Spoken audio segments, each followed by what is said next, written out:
La cinquième question. Les sources de la connaissance divine. La manière dont le Saint-Coran a traité ce sujet en totalité ne peut être présentée ici en raison du manque de temps. Nous allons donc nous limiter à un simple résumé en guise d'illustration. Le Saint-Coran a attiré notre attention sur trois types de savoir. Le ilm al-yaqin, ou le savoir avec certitude au niveau de l'intelligence par déduction. Le ayn al-yaqin, ou le savoir avec certitude au niveau de la vue. Et le haqq al-yaqin, ou le savoir avec certitude au niveau de la réalisation par expérience. Comme nous l'avons déjà expliqué, le savoir avec certitude au niveau de l'intelligence par déduction n'est pas acquis directement. C'est par l'entremise d'un objet déjà connu qu'on déduit ce qu'est exactement l'objet recherché. Par exemple, en voyant la fumée, on déduit la présence du feu. Nous ne voyons pas le feu, mais la fumée qui est visible nous permet de déduire et conclure qu'il y a un feu. Toutefois, si nous voyons le feu, cela sera, selon le Saint-Coran, le savoir avec certitude au niveau de la vue. Si nous arrivait de pénétrer dans le feu, alors notre savoir serait celui avec certitude au niveau de la réalisation par expérience. Nous avons déjà discuté de tout cela auparavant, nous demanderons à l'audience ou à nos lecteurs de s'y référer. Le premier type de savoir puise sa source dans la raison, l'intelligence et les données pertinentes y relatives. Dieu le Tout-Puissant nous apprend dans le Saint-Coran que les damnés de l'enfer affirmeront. Et ils diront, si seulement nous avions écouté ou avions raisonné, nous ne serions pas trouvés parmi les habitants de l'enfer. Chapitre 67, verset 11. C'est-à-dire, ils affirmeront que s'ils avaient fait bon usage de la raison et s'étaient intéressés aux considérations religieuses et ses doctrines d'une manière raisonnée, ou s'ils avaient écouté et lu avec attention les discours et écrits des sages ou érudits, ils n'auraient pas été jetés en enfer. Ceci est en accord avec un autre verset où il est dit « Allah ne charge aucune âme au-delà de ses capacités » chapitre 2, verset 287. C'est-à-dire Dieu le Tout-Puissant n'exige de personne qu'il comprenne quelque chose qui soit au-delà de sa capacité intellectuelle.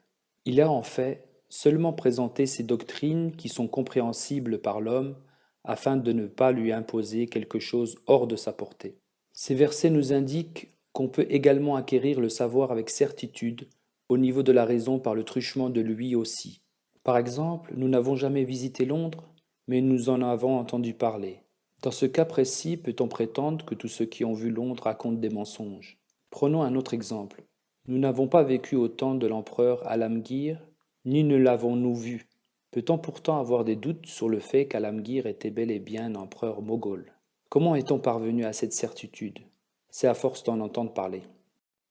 Ainsi, il n'y a point de doute que l'ouïe également augmente le savoir, et ce jusqu'à la certitude au niveau de l'intelligence par déduction. Les livres des prophètes constituent également une source de savoir faisant intervenir l'ouïe, à condition qu'il n'y ait point de contradiction dans les récits qui y sont racontés. Mais si un livre est présenté comme avoir été révélé, et qu'il en existe 50 à 60 versions, les unes contredisant les autres, et que même si un groupe d'individus soutiennent qu'il n'y en a que 2, 3 ou 4 qui sont exacts, alors que les autres ne sont que des textes faux ou apocryphes, cela ne constituerait en aucune manière une preuve pouvant servir de base à l'acquisition d'un savoir sûr et fiable. Tous ces livres devraient être rejetés comme douteux en raison des contradictions qui les opposent, et on ne devrait pas les prendre pour une source de savoir. Car seul le savoir juste et véritable est apte à donner une compréhension véritable et sûre. Un amas de contradictions ne peut faire cela. Le Saint-Coran ne se limite pas au seul domaine du savoir acquis par le truchement de l'ouïe, mais il renferme également des arguments raisonnés fort convaincants. Il ne cherche pas à imposer par l'arbitraire une seule de ses doctrines, prescriptions ou commandements. Comme il a été expliqué, ils sont tous inscrits dans la nature de l'homme. Le Saint-Coran est appelé l'évocation, comme il est écrit. Et ceci est un rappel béni, chapitre 21, verset 51, signifiant que le Saint-Coran ne présente rien qui soit nouveau, mais il n'est qu'un rappel de ce qui existe déjà dans la nature de l'homme et dans la loi de la nature. Ailleurs, le Saint-Coran nous dit « Point de contrainte en religion » chapitre 2, verset 257, voulant dire que l'islam ne cherche pas à inculquer quoi que ce soit par la force, mais il présente des raisons pour soutenir tout ce qu'il avance. Le Saint-Coran possède cette qualité spirituelle qui illumine le cœur. Ainsi l'affirme-t-il. C'est un remède contre les maux qui affligent l'esprit. Chapitre 10, verset 58. Ainsi on ne peut dire du Saint-Coran qui n'est qu'un livre transmis à travers plusieurs générations, car il comprend des arguments intelligemment raisonnés, chargés de lumière. Ainsi, des arguments intellectuels fondés sur des bases solides conduit incontestablement au savoir avec certitude au niveau de l'intelligence par déduction. Cela est indiqué dans les versets suivants. Dans la création des cieux et de la terre, et dans l'alternance de la nuit et du jour, il y a effectivement des signes pour les hommes doués de compréhension, ceux qui se souviennent d'Allah, qu'ils soient debout, assis ou couchés sur le côté, et qui méditent sur la création des cieux et de la terre et disent « Notre Seigneur, tu n'as pas créé cela en vain, tu es saint. Protège-nous donc contre le châtiment du feu. » Chapitre 3, versets 191 à 192. Lorsque les savants doués de bon sens réfléchissent sur la structure de la terre et des corps célestes, et qu'ils réfléchissent sur l'alternance du jour et de la nuit, ils y voient des raisons qui soutiennent que Dieu existe.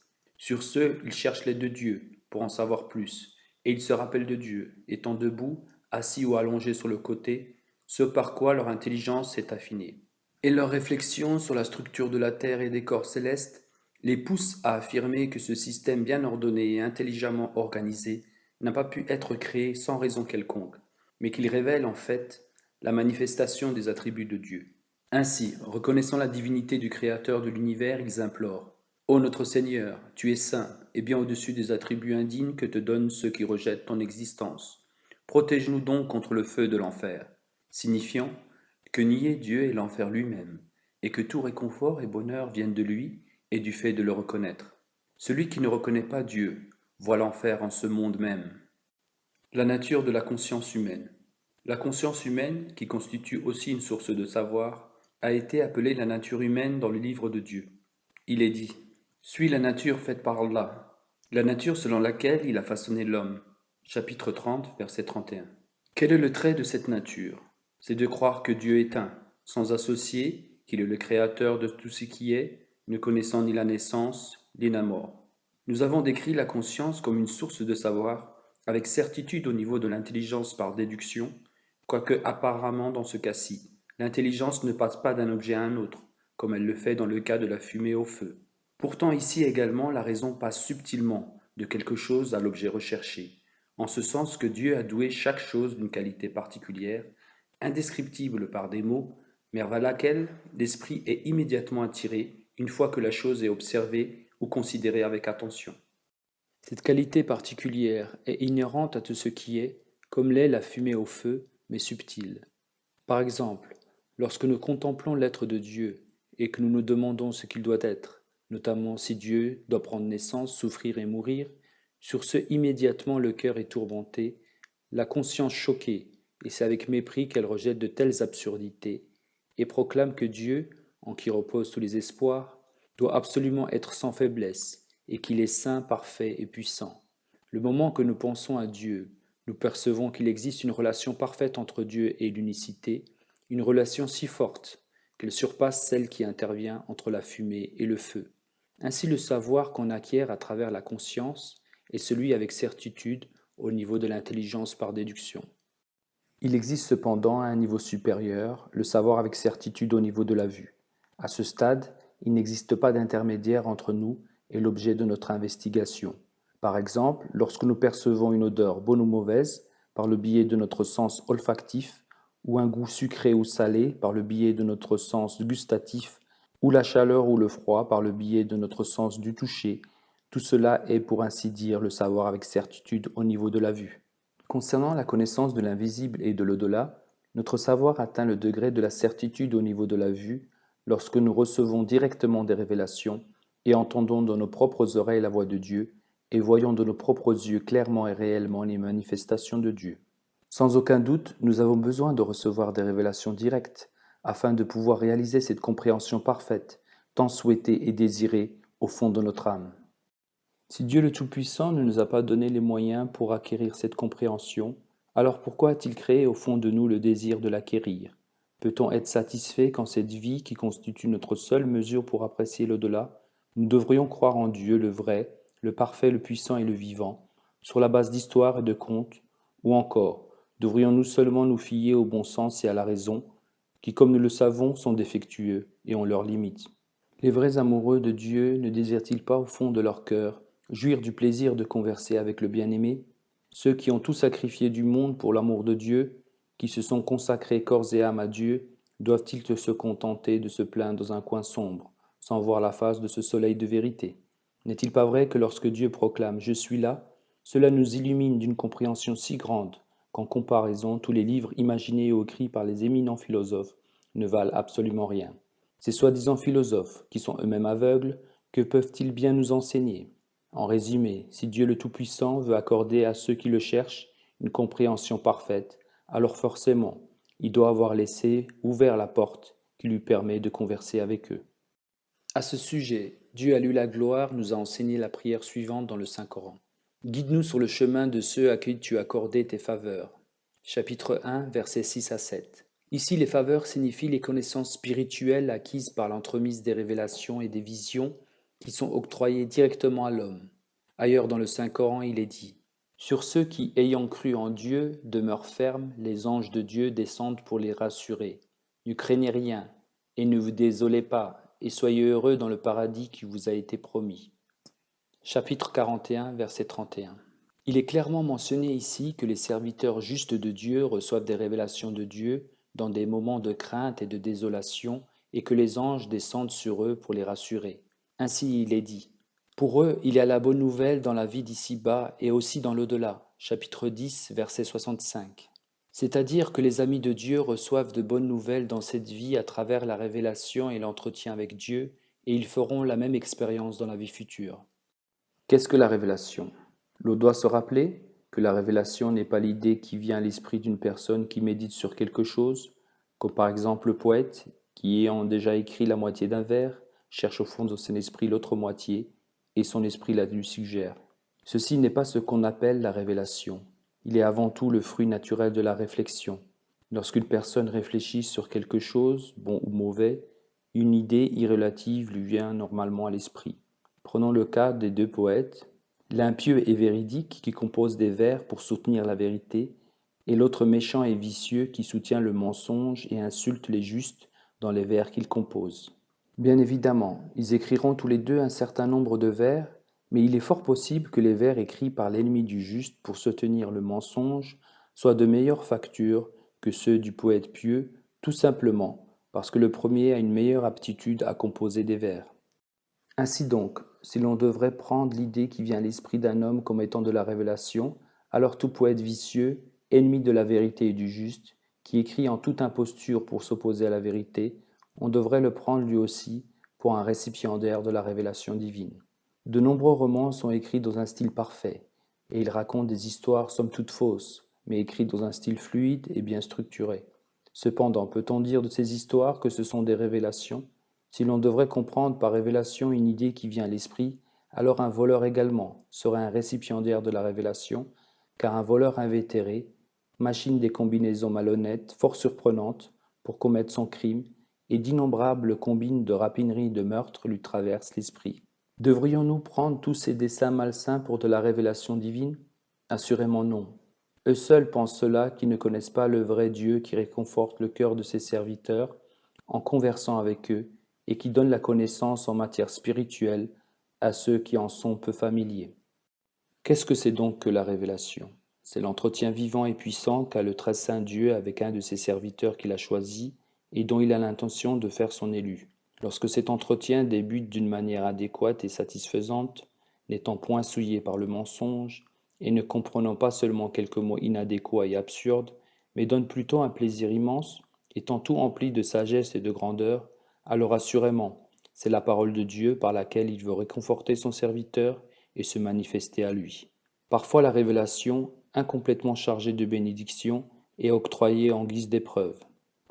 Dans ce cas-là, le récipiendaire, encore à un stade élémentaire de son développement spirituel, est soumis à l'épreuve, en ce sens qu'ayant déjà goûté en quelque sorte au plaisir de la révélation, il est invité à discipliner sa vie sur les mêmes lignes que celles des véritables récipiendaires de la révélation, faute de quoi il en sera privé et connaîtra des déboires. S'il ne suit pas l'exemple des vrais justes, il sera forcément privé de la plénitude de ce don, et tout ce qui lui restera sera de l'ostentation. Des milliers de gens vertueux ont été des récipiendaires de la révélation divine, mais aux yeux de Dieu, ils n'étaient pas tous égaux. À vrai dire, même les saints prophètes de Dieu, qui reçoivent la révélation la plus fine, n'ont pas le même rang, comme l'a déclaré Dieu le Tout-Puissant. De ces messagers, certains avons-nous élevés au-dessus des autres. Chapitre 2, verset 254. Cela démontre que la révélation est le fruit de la pure grâce divine, et elle ne constitue pas la preuve d'une quelconque élévation.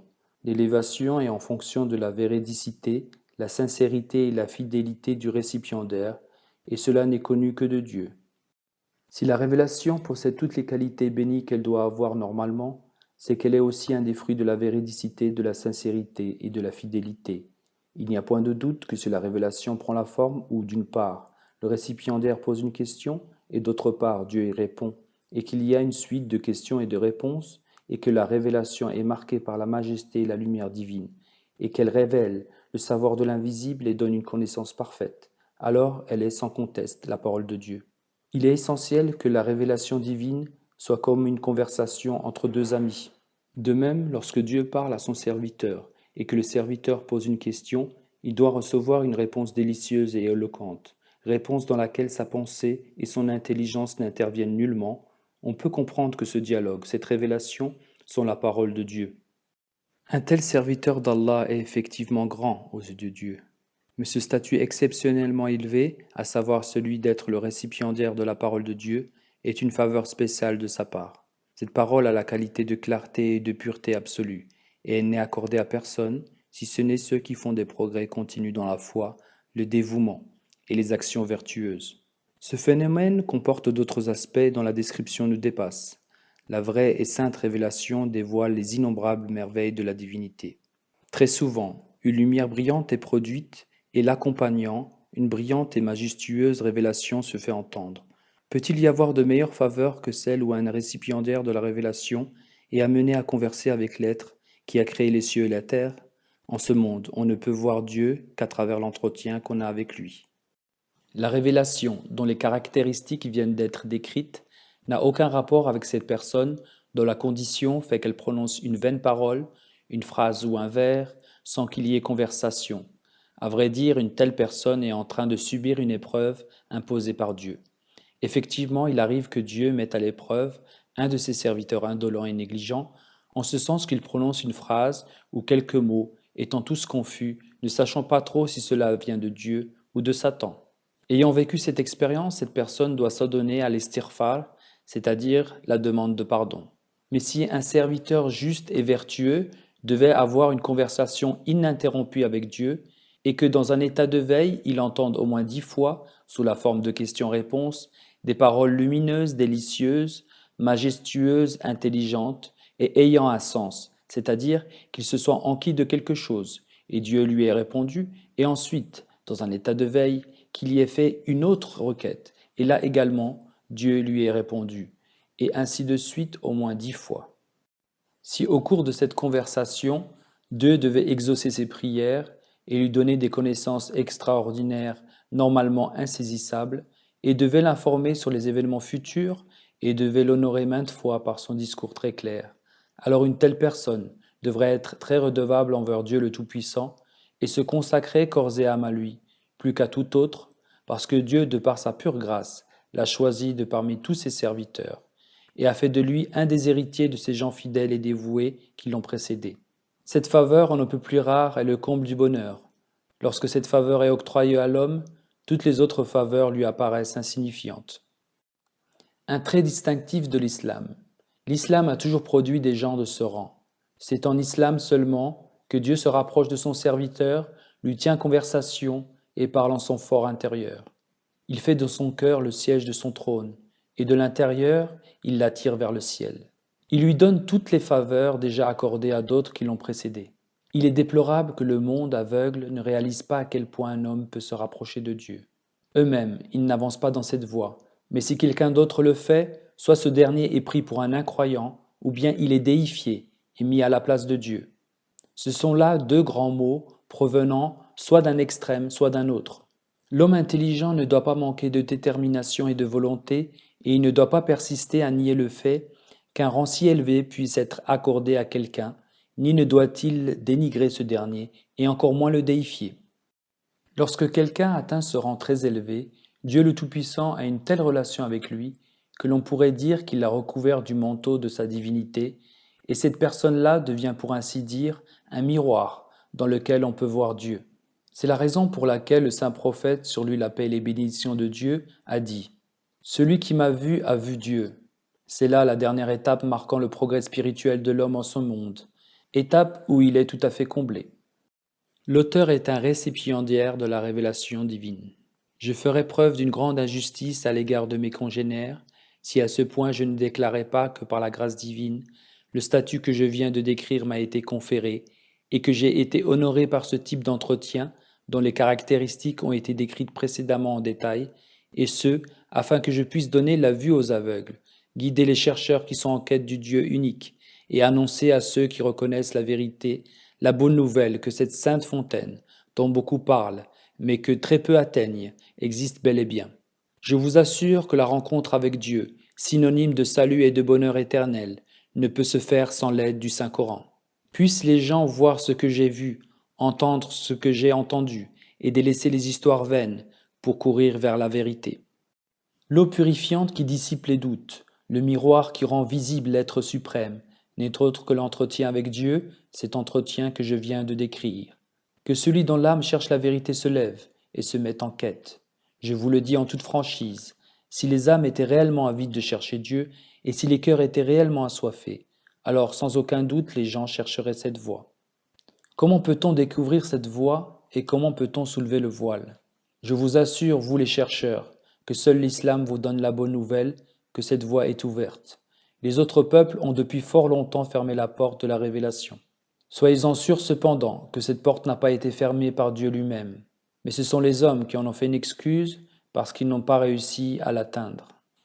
Soyez-en assurés que comme il est impossible de voir sans yeux, d'entendre sans oreille et de parler sans langue, de la même manière, il est impossible de voir la face du bien-aimé sans l'aide du Saint-Coran. Je ne suis plus jeune, je dirais même que je suis à un âge fort avancé, mais je n'ai jamais rencontré quelqu'un qui a bu cette coupe de connaissances tangibles ailleurs que de cette sainte source. La source de la connaissance parfaite est la révélation divine. Chers amis, nul ne peut s'opposer au dessein de Dieu. Soyez-en sûrs, la source de la connaissance parfaite est la révélation divine, celle qui descend sur les saints prophètes de Dieu. Dieu, cet océan de grâce, n'a jamais décrété que les portes de la révélation divine soient scellées à jamais et que le monde soit en conséquence détruit. Les portes de la révélation donnant accès à l'entretien avec lui sont toujours grandes ouvertes. Si vous les cherchez par les moyens appropriés, vous les verrez facilement. Cette eau qui donne la vie est tombée du ciel à un endroit approprié. Que devriez-vous faire pour arriver à en boire? Vous devriez, par un moyen quelconque, vous efforcer à atteindre cette fontaine et y placer vos lèvres, afin de boire jusqu'à satiété l'eau de la vie. Tout le bonheur de l'homme réside dans le fait qu'il doit courir dans la direction où il voit la lumière, qu'il doit adopter ce mode de vie qui lui permet de découvrir un signe de l'ami qu'il a perdu. Vous savez bien que la lumière vient du ciel pour éclairer la terre. De même, la lumière qui guide spirituellement l'homme descend du ciel. Les moyens que l'homme se donne ou ses propres conjectures ne peuvent lui fournir un savoir parfait. Pouvez-vous voir Dieu sans l'aide de sa manifestation? Pouvez-vous voir dans l'obscurité sans l'aide de la lumière? Si vous arrivez à voir Dieu sans l'aide de sa manifestation, alors sans doute vous arriverez à voir dans l'obscurité également. Il est toutefois évident que nos yeux, quoique étant en bon état, dépendent de la lumière, et nos oreilles, bien qu'elles puissent parfaitement entendre, dépendent de l'air. Ce Dieu qui est silencieux et nous laisse à nos conjectures n'existe pas. Le Dieu parfait et vivant est celui qui se révèle par lui-même. De nos jours également, il est prêt à se révéler. Les portes du ciel sont sur le point de s'ouvrir, et le jour prêt à poindre. Bénissons ceux qui se lèvent et cherchent le vrai Dieu, celui qui ne succombe à aucun malheur, celui dont l'éclat de la gloire ne diminue aucunement. Il est écrit dans le Saint-Coran, « Allah est la lumière des cieux et de la terre », chapitre 24, verset 36. C'est-à-dire que toute la lumière du ciel et de la terre procède de Dieu, et elle éclaire tout ce qui est. Il est le soleil qui donne sa lumière au soleil, et il est la vie de tous les êtres vivants sur la terre. Il est le Dieu réel et vivant. Bénis sont ceux qui le reconnaissent. Le savoir avec certitude au niveau de la réalisation par expérience. Le savoir avec certitude au niveau de la réalisation par expérience est le troisième type ou palier du savoir. Il s'agit ici, pour ce qui est des prophètes et des justes, de vivre l'expérience des malheurs, tribulations et souffrances qui leur tombent dessus provenant soit de leurs opposants ou d'un décret divin. À travers ces difficultés et malheurs, toutes les ordonnances de la loi, ainsi que ces directives, qui n'étaient qu'intellectuellement appréciées, trouvent leur dimension pratique et deviennent source de réalisation par expérience. À force de s'y soumettre par la pratique, elles atteignent leur summum, et la personne concernée incarne lui-même le code parfait de la loi divine. Toutes les qualités morales, telles que la tolérance, la rétribution, la fermeté, la pitié, etc., qui jusqu'ici n'avaient qu'une valeur théorique, emmagasinées au niveau de l'esprit et du cœur, vont par la pratique s'intégrer et faire partie de la personnalité de l'individu éprouvé, au point de s'y graver définitivement, tel que Dieu l'a dit. Assurément, nous vous éprouverons par la crainte, la faim, la perte des biens, des vies et des fruits de votre labeur. C'est-à-dire, vous allez souffrir de tout cela, soit aux mains de vos ennemis, soit par le décret de Dieu. Alors annoncez la bonne nouvelle aux personnes endurantes, qui, lorsqu'un malheur les frappe, ne perdent pas espoir, mais disent « Assurément, nous appartenons à Allah, et c'est à lui que nous retournerons. » Voilà ceux sur qui pleuvent les bénédictions et la miséricorde de leur Seigneur, et ce sont ceux-là qui sont justement et parfaitement guidés. Chapitre 3, verset 187. Ces versets indiquent qu'il n'y a pas de vertu dans le savoir qui est limité à l'esprit et à l'intelligence. Le vrai savoir est celui qui sort de l'esprit pour régler le comportement du corps et des membres, celui qui traduit dans la pratique tout ce qui est emmagasiné dans la mémoire. Ainsi donc, le savoir est nourri et renforcé par la marque qu'il laisse sur toutes les parties du corps par l'expérience pratique. Nul savoir, aussi élémentaire qu'il puisse l'être, ne peut atteindre son apogée sans la pratique. Par exemple, nous avons toujours su que cuire du pain est un procédé fort simple, n'exigeant pas de nous que nous soyons un sorcier. Tout ce qu'on a besoin de savoir, c'est qu'après avoir pétri la farine et préparé la pâte, nous devrions la diviser en boules et en serrant les boules entre les mains aplatir la pâte et la placer sur une plaque de cuisson et la remuer ici et là jusqu'à la cuisson. Tout ceci est bien dit, mais tant qu'il n'est pas mis en pratique, il exprime la vanité académique. Quand, sans en avoir l'expérience, nous commençons à préparer du pain, notre première difficulté est de préparer la pâte à la consistance voulue, de sorte qu'elle ne soit pas toute molle ou trop dure. Même si nous parvenons à préparer la pâte après beaucoup d'efforts et de labeur, très probablement le pain aura une forme bizarre et sera irrégulièrement cuit, certaines parties étant brûlées, tandis que d'autres seront encore crues, et cela en dépit du fait que nous avons regardé pendant 50 ans comment on fait pour cuire le pain. Ainsi donc, en faisant confiance au savoir qu'on n'a pas mis en pratique, on a subi la perte d'une certaine quantité de farine. Si tel est le cas lorsqu'il s'agit de choses élémentaires, alors comment peut-on absolument faire confiance à notre seul savoir académique, sans expérience pratique, lorsqu'il s'agit de problèmes nettement plus importants? Donc, dans ces versets, Dieu le Tout-Puissant nous a enseigné que les souffrances qu'il nous fait subir sont en fait les moyens par lesquels on arrive à parfaire notre savoir, et ce, en le réalisant par expérience. Dieu nous a mis en garde. Vous serez assurément éprouvés dans vos biens et vos personnes, c'est-à-dire des gens pilleront vos biens et vous tueront. Et vous allez certainement souffrir bien des maux aux mains des Juifs et des chrétiens et de ceux qui attribuent des associés à Allah. Mais si vous vous armez de patience et arrivez à vous retenir, cela sera sans doute la preuve de votre forte volonté. L'essence de tous ces versets est que seul le savoir qui a été soumis à l'épreuve est bénéfique et que le savoir qui n'est que purement académique et qui n'a pas été soumis à l'expérience ne mène à rien. Tout comme l'argent est multiplié par les affaires, de la même manière le savoir grimpe vers son sommet spirituel par le biais de l'expérience pratique. Ainsi, l'expérience pratique est le principal moyen qui permet de parfaire le savoir et de l'illuminer. Le point culminant du savoir, quant à sa certitude, est réalisé en faisant l'expérience de chaque partie que comporte ce savoir. C'est exactement ce qui s'est passé dans l'islam. Dieu le Tout-Puissant donna aux musulmans l'occasion de démontrer par la pratique tout ce qu'il leur avait enseigné dans le Saint-Coran, et ainsi d'être emplis de la lumière de ce livre. Les deux étapes de la vie du saint prophète. C'est la raison pour laquelle Dieu a divisé la vie du saint prophète, sur lui la paix et les bénédictions d'Allah, en deux parties. Une première encombrée de difficultés, de malheurs et de souffrances, et une deuxième celle de la victoire. Cela a été fait ainsi pour que durant la phase de difficulté, les hautes qualités morales s'y rapportant soient mises en jeu et que durant la phase de victoire et de l'exercice du pouvoir, ces autres hautes qualités morales y pertinentes soient mises en jeu. Ainsi donc, ces deux catégories de qualités morales furent parfaitement déployées par le saint prophète, sur lui la paix et les bénédictions d'Allah.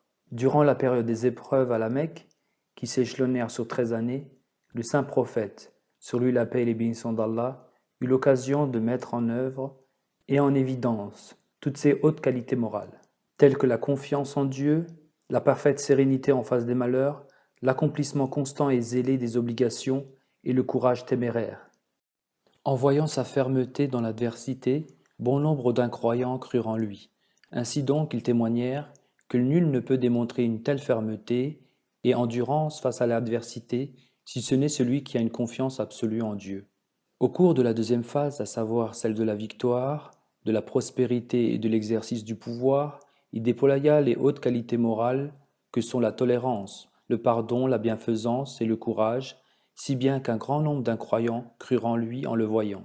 Il pardonna ceux qui l'avaient persécuté, garantit la sécurité de ceux qui l'avaient expulsé de la Mecque, offrit des biens à ceux qui étaient dans le besoin, et ayant le pouvoir de punir ses pires ennemis, il leur pardonna tous. Ayant observé ces hautes qualités morales, bon nombre d'entre eux témoignèrent que de telles hautes qualités morales ne peuvent être déployées que par quelqu'un qui vient de Dieu et qui est véritablement vertueux. C'est ainsi que la rancœur que ses ennemis éprouvèrent à son égard pendant un temps fort long fut effacée en un instant. Sa plus grande qualité est celle présentée en ces mots dans le Saint-Coran. Dis-leur, ma prière et mes sacrifices, et ma vie et ma mort, sont tous entièrement consacrés à Allah. Chapitre 6, verset 163. Cela signifie que le but de sa vie était de manifester la gloire de Dieu et d'œuvrer à réconforter ses créatures, de sorte qu'à travers la mort qu'il subissait constamment, les autres puissent se revivifier, en quelque sorte. Le fait qu'il ait donné sa vie dans la voie de Dieu pour le bien de ses créatures ne devrait leurrer personne à croire que le saint prophète, sur lui la paix et les bénédictions d'Allah, avait contemplé à un certain moment, que Dieu nous protège, l'idée de se détruire lui-même, s'imaginant comme les ignares et incultes que son suicide serait utile pour les autres. Il s'opposa farouchement à cette idée et son intelligence n'effleura jamais une idée aussi absurde. Selon le Saint-Coran, celui qui se détruit soi-même est un malfaiteur, passible d'être puni. Et ne vous jetez pas de vos propres mains dans la ruine. Chapitre 2, verset 196. C'est-à-dire ne vous suicidez pas et ne soyez pas la cause de votre propre destruction. Il est évident que si A souffre de douleur à l'estomac, il serait futile de la part de B de se briser la tête en signe de pitié pour A. Effectivement, cela n'aurait rien de vertueux. Il ne ferait qu'occasionner inutilement des souffrances, et après tout, c'est tout à fait stupide.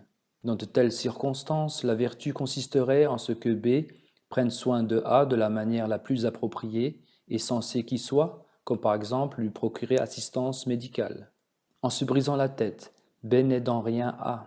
B ne fera qu'endommager une partie vitale de son propre corps. En résumé, le sens réel du verset cité plus haut est que le saint prophète, sur lui la paix et les bénédictions d'Allah, fortement mu par un élan de sympathie, a consacré sa vie à œuvrer pour le bien de l'humanité et à travers ses prières et ses conseils, et en subissant la persécution des gens, et par tous les moyens intelligents et appropriés qu'il put mettre en œuvre, il sacrifia son bien-être et sa vie dans cette voie. Comme Dieu à lui la gloire l'a déclaré, il se peut que tu te désoles à en mourir parce qu'ils ne croient pas. Chapitre 26, verset 4. Et ailleurs, que ton âme ne se puise pas en soupir pour eux. Chapitre 35, verset 9.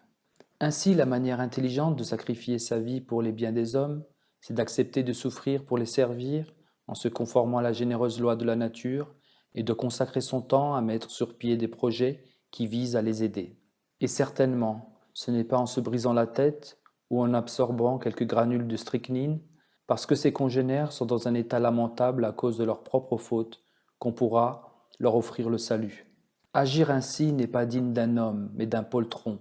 Ce sont toujours les gens timorés, craintifs des responsabilités, et qui n'arrivent pas à endurer les difficultés qui se suicident. Quoi qu'on en dise, il n'y a point de doute que le suicide est la pire des folies. En outre, il est évident qu'on ne peut prendre ni la capacité d'endurance face à l'adversité, ni la retenue face à l'ennemi pour une qualité morale tant que l'occasion de se venger ne s'est pas présentée, car on ne saura jamais comment se comporterait la personne concernée si jamais elle avait l'occasion de se venger, à moins de passer par les difficultés et ensuite de connaître la prospérité et l'exercice du pouvoir. L'homme ne peut déployer ses véritables qualités morales.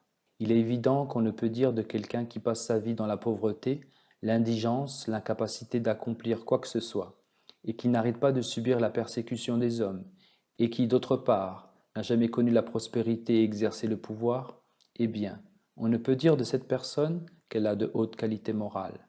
Si elle n'a jamais eu l'occasion de participer à la guerre, on ne saura jamais si elle est brave ou non. Il n'y a pas de haute qualité morale dont l'occasion ne lui ait pas été fournie par Dieu pour la déployer. Toutes les excellentes qualités morales telles que la bravoure, la générosité, la persévérance, la tolérance, l'humilité, etc., ont été si clairement mises en œuvre dans son cas qu'il est impossible de trouver son égal.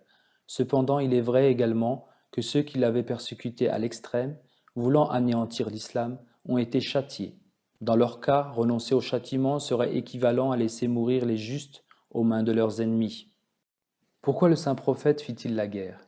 Le but des batailles livrées par le saint prophète, sur lui la paix et les bénédictions d'Allah, n'était certainement pas de faire couler vainement le sang.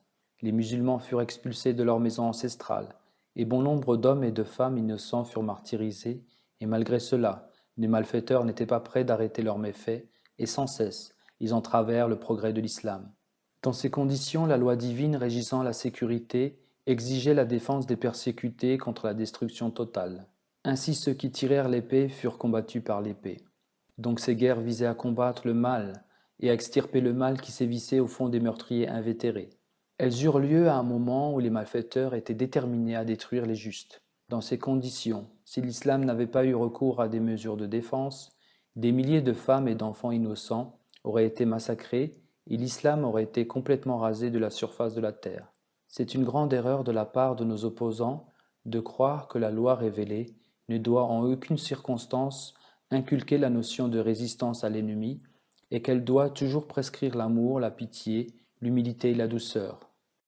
Il croit respecter grandement Dieu, Seigneur de l'honneur et de la gloire, lorsqu'il lui attribue seulement des qualités de bonté et de tendresse. Mais ceux qui ont l'habitude de la réflexion et de la méditation se rendent rapidement compte que nos opposants se fourvoient complètement. À contempler la loi de la nature, il nous apparaît clairement qu'elle est faite de miséricorde. Mais cette miséricorde ne s'exprime pas toujours par la bonté et la tendresse dans tous les cas. Par pure miséricorde, agissant-elle à médecin, elle nous prescrit tantôt un sirop, tantôt un médicament au goût amer. Un parallèle peut être tiré entre, d'une part, la façon dont la miséricorde divine nous traite, et d'autre part, la façon dont nous-mêmes nous traitons avec miséricorde notre propre corps. Sans nul doute, nous aimons tous nos corps, et s'il arrive que quelqu'un veuille nous arracher un cheveu, cela nous agace fortement. Bien qu'on aime la totalité de notre corps avec ses différentes parties qu'on ne voudrait pas perdre, il est clair que l'amour qu'on a pour chaque partie diffère en intensité et en qualité. Il est vrai qu'on aime davantage les organes vitaux sur lesquels notre vie dépend. Bien sûr, on préfère sauvegarder l'intégrité de tout notre corps. Cependant, s'il arrive qu'on soit confronté à une situation où l'on doit se faire amputer un membre ou organe inférieur pour assurer la survie d'un membre ou organe supérieur, on l'accepte. À coup sûr, on éprouve de la peine, mais comme il y va de la survie du membre ou de l'organe supérieur, on l'accepte, quoique avec réticence. Cet exemple devrait suffire à nous faire réaliser que lorsque Dieu voit que ses serviteurs justes sont en danger d'être détruits par ceux qui adorent le mensonge, et que cela aura pour conséquence de créer des troubles terribles, alors Dieu met en œuvre son dessein approprié, soit du ciel, soit de la terre, pour assurer la protection des justes et pour mettre un terme aux troubles. Car comme il est miséricordieux, il est tout aussi sage. Toutes les louanges appartiennent à Allah, le Seigneur de l'univers.